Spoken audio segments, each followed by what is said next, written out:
வாழ்க்கை ரொம்ப அற்புதமான ஒரு வாழ்க்கையாக இருக்கிறது.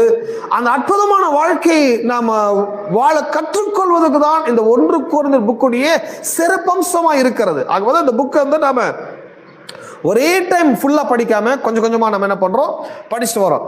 ஒன்றை நாம் என்ன சொன்னோம், அழைக்கப்பட்டல் பார்த்தோம், அப்புறம் பரிசுத்தவான்கள் பார்த்தோம், கடவுள் சொல்றதெல்லாம் அதை நாம் அக்செப்ட் பண்றேன். பிறகு இதுல இருக்க நிறைய டிஃபிகல்ட்ஸ் எல்லாம் கொஞ்சம் பார்த்தோம். இன்னொன்னு என்ன பார்த்தோம்னா, திருமணத்தை பற்றி பார்த்தோம் அல்லவா, கல்யாணம். இது வந்து கிறிஸ்தவர்கள் இதுல பெரிய ஒரு முரண்பாடு. சில சொல்றாங்க திருமணம் பண்ணணும்ன்றாங்க, சில திருமணமே பண்ணக்கூடாதுன்னாங்க.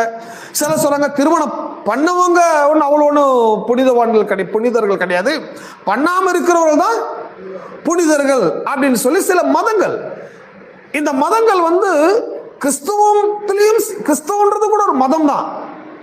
ஆனா கடவுள் மதங்களை ஏற்படுத்த வரவில்லை. அதை முதல்ல புரிஞ்சுக்கணும். கடவுள் மதத்தை ஸ்தாபிக்க வரல, மத போதனைகளை போதிக்கவும் வரவில்லை. இந்த திருமண கலாச்சாரத்தை பற்றி படிக்கும் போது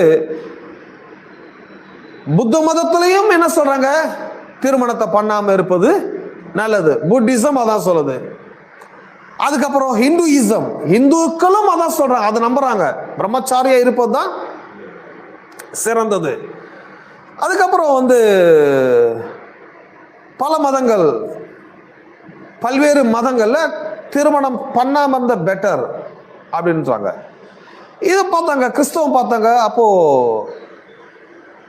உண்மைதான் போல, திருமணம் பண்ணாம இருந்த பெட்டர் சொல்லி கிறிஸ்தவத்திலையும் ஒரு மதத்தை உருவாக்கிட்டாங்க. அந்த கிறிஸ்தவர்களையும் என்ன நம்புறாங்க, திருமணம் பண்ணாமல் இருப்பது அது ஒரு புனிதமான ஒரு காரியம், பண்ணவங்க அவ்வளோ புனிதர்கள் கிடையாது, பண்ணாம இருந்தாதான் புனிதர்கள் சொல்லி நிறைய பேர் திருமணம் பண்ணாம ஸ்பெஷல் போலன்னு சொல்லி நினைக்கிறாங்க. பட் பைபிள் என்ன சொல்லுது, ஆணையும் பெண்ணையும் கடவுள் படைக்கும் போது சொல்றா, நீங்கள் பலுகி பெருகி பூமியை நிரப்பி கீழ்ப்படுத்தி பூமியை நீங்கள் ஆண்டு கொள்ளுங்கள் என்று சொன்னது மட்டுமல்ல,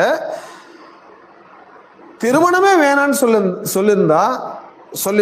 சொல்லாம ஒருவேளை திருமண பந்தத்துல முரண்பாடு ஏற்பட்டாலோ, ஒருவேளை டிவோர்ஸ் வரைக்கும் போனாலோ, 2ஆம் கல்யாணம் கூட பண்ணலாம் என்கிற அளவுக்கு வேதம் என்ன பண்ணுது, நமக்கு அந்த திருமணத்தை பற்றின தகவல்களை நமக்கு கொஞ்சம் கூடுதலாகவே கொடுக்கிறது.